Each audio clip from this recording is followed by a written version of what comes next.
So yesterday, the Google Cloud Arcade price counter was open and we have covered each thing in detail.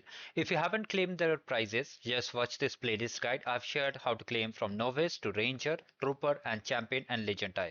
And most of you guys are having one question regarding the out of stock issue. Yes, you heard it right. Yesterday, the t-shirt was out of stock from the Novice tier and even the bottle and bags also for some people, but mostly the t-shirt was out of stock. So here is the update from the Google Cloud Arcade team. Although in the live stream and the related video yesterday we have updated this, but as per the official post I am updating you.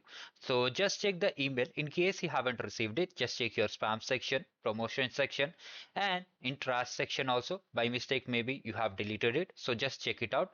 And here one more important thing, claim your prizes. Okay, claim your prizes before 31st of January. Okay, you have to claim your prizes before 31st of January.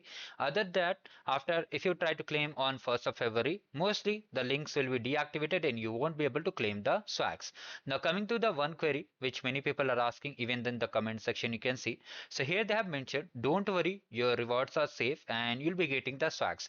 Means even though you place the order without the t-shirt, you'll be getting the t-shirt without any issue. Still, if you want confirmation that whether you'll be getting or not, you can just email to this email. Okay, and to the support email if any of you are facing related to hoodies issue. This is white squaring. For the t-shirt and bottle issue, just mail to printos. Okay, I hope it clears your doubt. This was a simple update. If you still have any doubts, do let me in the comment section. Thank you, have a great day ahead.